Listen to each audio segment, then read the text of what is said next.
तो गाइस कैसे हैं आप सब लोग। क्रॉनिकल्स ऑफ अ सेंट के एपिसोड 142 के साथ हाजिर हूं। तो लास्ट एपिसोड में आपने देखा था कि वैंगलिन ने एक शॉप खोली है जहां पर वो लकड़ी के पुतले बनाता है। तो लकड़ी के ऐसे पुतले जिनके अंदर अपनी डिवाइन सेंस होती है। तो वैंगलिन ने वहां पर एक ड्रैगन का पुतला बनाया होता है। ये वही ड्रैगन का पुतला होता है जो कि जिस ड्रैगन ने उनके ऊपर अटैक किया था, जिस बड़े से जो स्नेक ड्रैगन था उसके अंदर 9 सांप थे, उस ड्रैगन का उसने पुतला बनाया होता है। तो एक लड़का वहां पर उसकी शॉप में आता है तो उसे देखते ही उसे जबरदस्त डिवाइन सेंस महसूस होती है और बेचारा वहीं पर गिर जाता है। तो वैंगलिन उसके पास आता है और उसे कहता है कि कस्टमर सर आपको क्या हो गया, यहाँ पर आप इतनी बुरी तरह से गिर कैसे गए। तो वो उसे कहता है कि ये क्या चीज है। तो वैंगलिन उसे कहता है कि ये एक स्नेक ड्रैगन है। तो वो कहता है कि ये तो बहुत ज्यादा खूबसूरत और ऊपर से बहुत ज्यादा अजीब भी है, ये कितने का है। तो वैंगलिन उसे कहता है कि 10 गोल्ड का, और वो उसे खरीद लेता है। उसे खरीदने के बाद वो कहता है कि मुझे लगता है कि एम्परर को ये गिफ्ट बहुत ज्यादा पसंद आएगा, और वो उसे लेने के बाद वहां पर से चला जाता है। जबकि इसी के साथ ही वो छोटा लड़का नाई उसके पास आता है और उसे कहता है अंकल वैंग ये क्या आपने यहाँ पर इतनी मेहनत के साथ एक लकड़ी का ड्रैगन बनाया और उसको सिर्फ 10 गोल्ड कॉइंस में यहाँ पर बेच दिया। तो वो उसे कहता है कि हाँ तो क्या हुआ, मैं यहाँ पर ये सब कुछ बनाता हूँ बेचने के लिए तो बनाता हूँ, इसकी कीमत वैसे भी इतनी ही थी। ये लड़का नाई जो होता है वो आस्ता आस्ता यहाँ पर बड़ा हो रहा था, आप यहाँ पर इसको नोटिस भी कर सकते हैं। और इसी के साथ ही वो लड़का जो होता है जब वहां पर से ड्रैगन लेकर चला जाता है तो रात के वक्त वहां पर हमारी वैंगलिन की शॉप के ऊपर 2 चोर घुस आते हैं। वो लोग यहाँ पर उस लड़के की एडवाइस लेने के बाद कि इसके पास जो भी लकड़ी के पुतले हैं वो सारे के सारे बहुत ज्यादा खास ट्रेजर हैं, इसी वजह से वो लकड़ी के पुतले चोरी करने के लिए आते हैं। जब वो वहां पर अंदर घुसते हैं तो इसी के साथ हमारा वैंगलिन आपको पता ही है वो उसको सेंस कर लेता है। तो वो लेक्चर साहब जैसे वहां पर वो पुतले निकाल रहे होते हैं उनके पास कुछ पुतले टूट जाते हैं। तो वैंगलिन वहां पर आता है और कहता है कि 4520 गोल्ड कॉइंस तुम्हारे बन गए क्योंकि तुम लोगों ने यहाँ पर जो सामान तोड़ा है उसका तुम्हें इतना खजाना देना होगा। और दोनों पहले वहां पर उसके ऊपर अटैक करने के बारे में सोच रहे होते हैं, लेकिन उनमें से एक कहता है कि ये बंदा बहुत ज्यादा पावरफुल है, इसकी डिवाइन सेंस इतनी ज्यादा है कि इसने यहाँ पर हमारी सेंस में आए बिना यहाँ पर हमारे सामने आकर खड़ा हो गया। लगता है कि हमसे गलती हो गई, हमें इसकी शॉप में नहीं आना चाहिए था। और वो दोनों वहां पर उसे रिस्पेक्ट देते हैं और उसे माफी मांगते हैं। तो वैंगलिन क्योंकि अब यहाँ पर एक मॉर्टल का किरदार कर रहा है इसी वजह से वो उन दोनों को मारता नहीं और उनसे कहता है कि तुम्हें बस यहाँ पर मेरे नुकसान की भरपाई करनी होगी, 4520 गोल्ड के पीसेस दे दो और यहाँ पर से चले जाओ। और उसके बाद वो उसे देकर वहां पर से चले जाते हैं।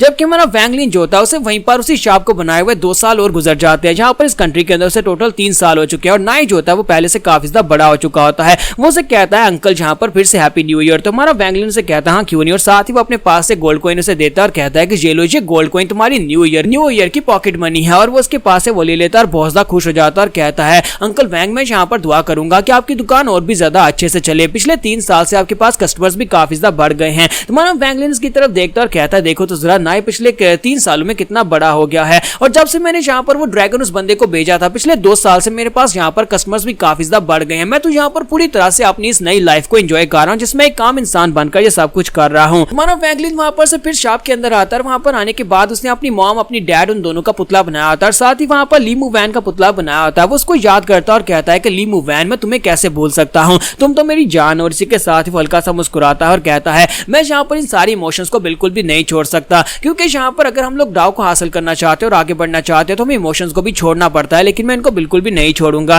फिर साथ ही वहां पर सीजन चेंज होता है, बर्फ पड़ना शुरू हो जाती है। तो वैंगलिन कहता है कि फिर से यहाँ पर सीजन चेंज हो रहा है, और इसी के साथ ही वैंगलिन वहां पर ब्रेक थ्रू करने की कोशिश करता है। तो क्योंकि वैंगलिन को वहां पर थोड़ी बहुत इंसाइट मिलती जाती है, इसी वजह से वो ब्रेक थ्रू कर रहा होता है और इस वक्त वो नेशन सोल स्टेज के पीक पर पहुंच चुका होता है। वैंगलिन कहता है कि अब जबकि मैं यहाँ पर नेशन सोल स्टेज की पीक पर पहुंच चुका हूँ, बस मुझे यहाँ पर एक पुश की जरूरत है और उसके बाद मैं यहाँ पर सोल फॉर्मेशन लेवल में पहुंच जाऊंगा, लेकिन उसमें कितना टाइम लगेगा ये मुझे बिल्कुल भी नहीं पता। पर उस कस्टमर को भी दिखाता है कि वो वैंगलिन के पास बार बार यहाँ पर आता है और वैंगलिन के पास से चीजें खरीदता है और यहाँ पर उसे काफी सारे गिफ्ट्स भी देकर जाता है, क्योंकि वो एम्परर के लिए काम करता है। इसी वजह से वो बार बार इससे आकर रिक्वेस्ट करता है, क्योंकि उसे पता होता है कि वैंगलिन काफी पावरफुल इंसान है। वो चाहता है कि वो उसकी अलायंस को ज्वाइन कर ले, अगर वो उनकी साइड को ज्वाइन कर लेता है तो यहाँ पर उन्हें किसी से कोई थ्रेट नहीं रहेगा। लेकिन वैंगलिन को इस सब में कोई इंटरेस्ट नहीं होता। वैंगलिन अब यहाँ पर क्योंकि एक आम इंसान बन चुका है और एक आम इंसान की जिंदगी गुजारना चाहता है, इसी वजह से वो यहाँ पर किसी भी इस तरह के लफड़े में नहीं पड़ना चाहता। और यहीं पर हमारे वैंगलिन को एक दिन गली में चलते हुए वही एल्डर दोबारा से दिखाई देता है। तुम्हारा वैंगलिन उसके पास से गुजरता है तो वो उसे कहता है कि लड़के ये क्या, तुम तो अभी तक यहाँ पर सोल फॉर्मेशन राम में पहुंचे नहीं, तुमने ब्रेक थ्रू नहीं किया, लगता है कि तुमने मेरी एडवाइस को माना नहीं। तो वैंगलिन कहता है कि मैंने यहाँ पर आपकी एडवाइस को माना, लेकिन मैं अभी तक फिगर आउट नहीं कर पाया कि वो डोमेन क्या है, आपने कहा था कि डोमेन को पहचानो। एल्डर उसे कहते हैं लेकिन लड़के तुम काफी ज्यादा खास हो, मैंने पहली बार किसी को देखा है जो कि यहाँ पर सिर्फ और सिर्फ 6 साल में अपने आप को कंप्लीटली मॉर्टल बना चुका है, यानी कि 6 साल में तुम कंप्लीटली कल्टीवेशन दुनिया को छोड़कर एक आम इंसान बन चुके हो।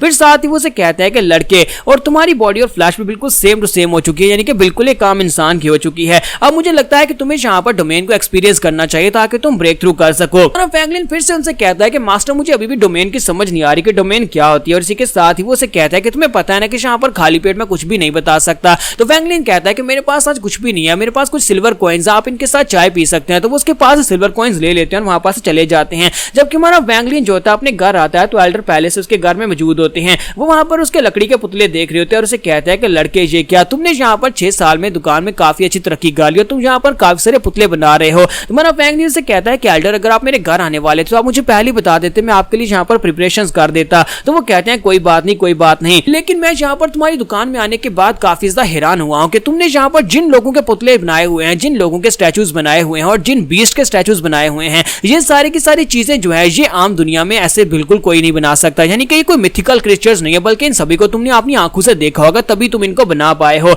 और इसी के साथ ही वो इसे कहते हैं कि लड़के मैंने यहाँ पर फैसला कर लिया कि मैं तुम्हारी मदद करूंगा तुम्हें ब्रेक थ्रू करवाने में। और इसी के साथ ही हमारा वैंगलिन पूछता है तो पहले मुझे ये तो बताया कि डोमेन क्या होती है। तो वो उसे कहते हैं मैं तुम्हें दिखाता हूँ। और इसी के साथ ही वो अपनी एनर्जी को रिलीज करते हैं। जब वो एनर्जी को रिलीज करते हैं तो वैंगलिन कहता है कि एल्डर प्लीज शांत हो जाए, यहाँ पर एनर्जी को रिलीज मत करे, मेरी पूरी दुकान टूट जाएगी। तो एल्डर उसे कहते हैं कि जरा गौर से देखो। तो वैंगलिन अपने आसपास देखता है तो कोई भी चीज टूट नहीं रही होती, लेकिन एनर्जी भी रिलीज हो रही होती है। और वैंगलिन की एनर्जी जो होती है बुरी तरह से वहां पर डिस्टर्ब हो रही होती है, जैसे कि वो वैंगलिन की एनर्जी को वहां पर खड़े खड़े ऑब्जर्व कर रहे हूं। तो वैंगलिन कहता है कि जी आप कैसे कर सकते हैं, आप मेरी इंटरनल एनर्जी को कैसे कंट्रोल कर रहे हैं। तो वो उसे कहता है यही तो डोमेन है जिसके बारे में तुम्हें बता रहा था। हर कल्टीवेटर के पास अपनी एक डोमेन होती है जिसको वो यहाँ पर मास्टर करता है। मेरी डोमेन यहाँ पर यह है कि जब मैं अपनी स्पिरिचुअल एनर्जी को रिलीज करता हूँ तो मैं दूसरों की स्पिरिचुअल एनर्जी को कंट्रोल कर सकता हूँ। तो मैं यहाँ पर तुम्हारे पर एहसान करता हूँ कि अगर तुम यहाँ पर अगले लेवल में ब्रेक थ्रू करना चाहते हो और अपनी एक डोमेन को समझना चाहते हो, तुम्हें यहाँ पर सोल फॉर्मेशन लेवल के मास्टर से फाइट करनी होगी और उनकी डोमेन को एक्सपीरियंस करना होगा। हालांकि ये बहुत ज्यादा डेंजरस होने वाला है, लेकिन फिर भी जब मैं यहाँ पर तुम्हारे साथ हूँ तो तुम्हें बिल्कुल भी डरने की जरूरत नहीं है। थोड़ी देर के बाद एल्डर वहां पर अपनी एनर्जीज को शांत करते हैं और वैंगलिन से कहते हैं कि लड़के